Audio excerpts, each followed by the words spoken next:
Freunde, ich hoffe, euch geht's wie immer gut. Ich habe heute zwei Messer für euch aus zwei ganz unterschiedlichen Preissektionen. Zum einen haben wir ein 5 € Ikea Messer mit kaputtem Bambusgriff und Flugrost auf der Klinge. Und zum anderen ein WMF Spitzenklasse Plus, Neupreis aktuell um die 100 €. Tja Freunde, und obwohl das jetzt verrückt klingen mag, bin ich trotzdem der Meinung, dass das 5 € Ikea Messer das bessere Messer ist. Und warum ich das denke, erkläre ich euch, nachdem wir das 5 € Messer ein bisschen geupgradet haben. Also einen neuen Griff muss auf jeden Fall her und der Flugrost muss entfernt werden. Aber auch die Klingenform will ich ein bisschen anpassen, denn die gefällt mir so aktuell gar nicht. Also ganz offensichtlich als erstes werden wir dem Ikea Messer hier den Griff klauen, um dann natürlich einen neuen anzufertigen.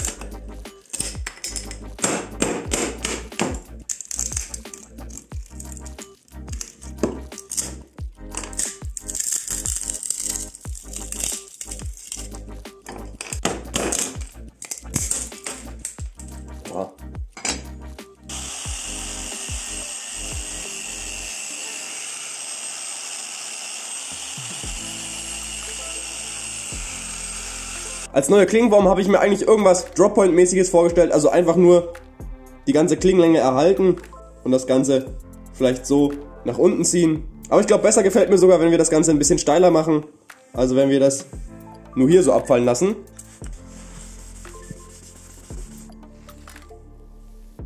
Ja, das ist auf jeden Fall besser.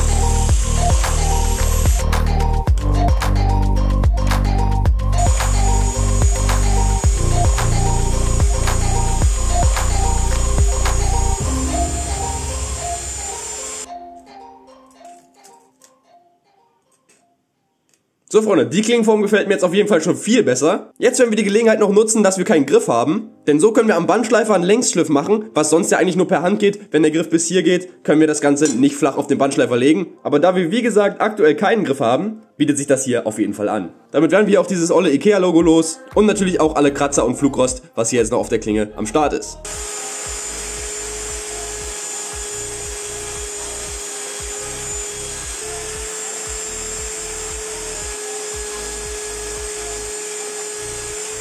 Ganz perfekt ist der Längsschliff auf jeden Fall noch nicht. Das liegt einfach daran, dass die Klinge nicht hundertprozentig glatt ist und somit der Bandschleifer auch nicht jeden Punkt an der Klinge erreicht. Aber das ist gar kein Problem, wir können ja jetzt einfach noch mit der Hand nacharbeiten.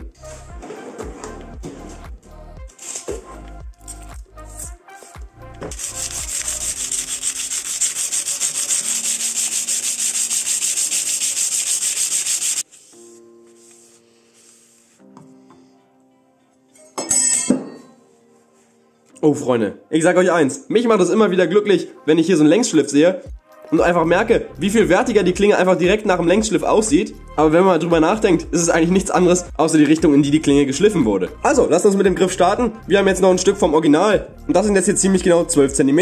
Von der Höhe und der Dicke werde ich gucken, wie es natürlich am besten in der Hand liegt und wie es natürlich auch optisch am besten aussieht.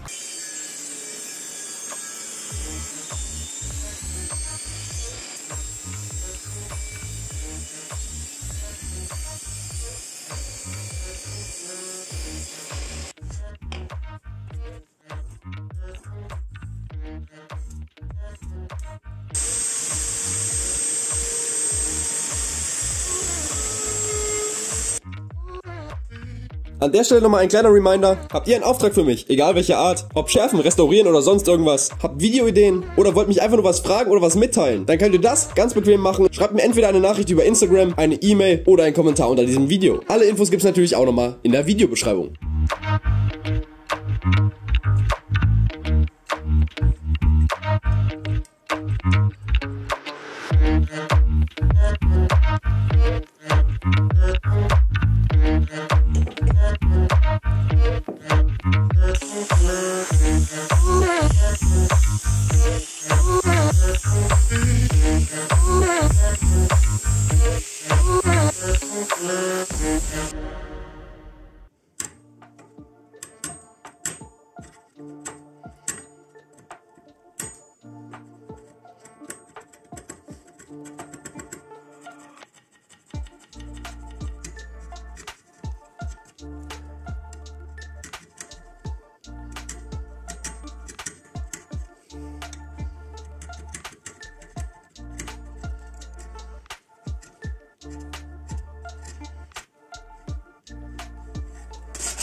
Also Freunde, unser Ikea-Messer hat jetzt auf jeden Fall einen ganz anderen Look. Und jetzt bin ich euch auf jeden Fall noch die Erklärung schuldig, warum ich denn finde, dass dieses 5 Euro Ikea-Messer das bessere Messer ist. Und um euch das jetzt nicht nur zu erklären, sondern auch zu zeigen, werde ich beide Messer jetzt einmal schärfen, denn dann macht sich das auf jeden Fall leichter.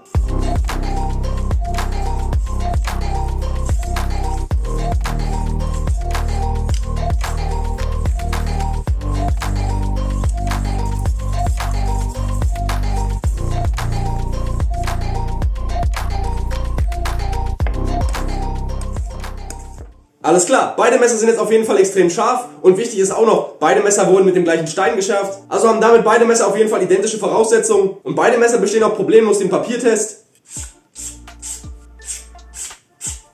Also obwohl beide Messer jetzt wirklich sehr, sehr scharf sind, ist beim Ikea-Messer trotzdem so, dass man einfach weniger Widerstand hat beim Schneiden, egal von welchen Materialien. Und dass man beim WMF-Messer hingegen etwas mehr Kraft aufwenden muss und Schneiden im Generellen nicht ganz so leicht von der Hand geht. Und dieser Unterschied im Schnittverhalten kommt einzig und allein dadurch zustande, dass die beiden Messer unterschiedlich dünn ausgeschliffen wurden. Im Klartext heißt das, bei WMF ist es halt der Fall, dass das Messer nicht ganz so ausgeschliffen wurde beim primären Schliff. Und das, Freunde, kann man als Endverbraucher sehr, sehr leicht erkennen, indem man sich einfach die Stärke der primären Phase anguckt. Bei WMF, also hier auf der rechten Seite, beträgt das ungefähr noch 1 Millimeter. Ich konnte es nicht ganz genau nachmessen, aber circa 1 Millimeter. Und bei dem Ikea-Messer, naja gut, da konnte ich nicht so wirklich was nachmessen, denn ihr seht hier nur ganz leicht die Reflexion vorne an der Schneide, also die primäre Phase wirklich extrem klein. Und bei gleichem Schärfwinkel heißt es im Endeffekt dann also, dass das Material hinter der Primärphase, also wenn man so will, der nicht geschärfte Teil des Messers, beim Ikea-Messer deutlich dünner ist als beim WMF-Messer. Und somit muss man beim Schneiden mit dem Ikea-Messer natürlich auch weniger Material verdrängen und zur Seite drücken. Und umgekehrt ist es beim WMF-Messer natürlich der Fall, dass das Material beim Schneiden weiter aufgespalten werden muss, um für alles Platz zu machen, was hinter der Primärphase kommt. Und dadurch macht es nur Sinn, dass zwei Messer, die komplett identisch geschärft sind, aber eine unterschiedliche Stärke hinter der Primärphase besitzen, tatsächlich ein unterschiedliches Ergebnis im Schneidgefühl haben können.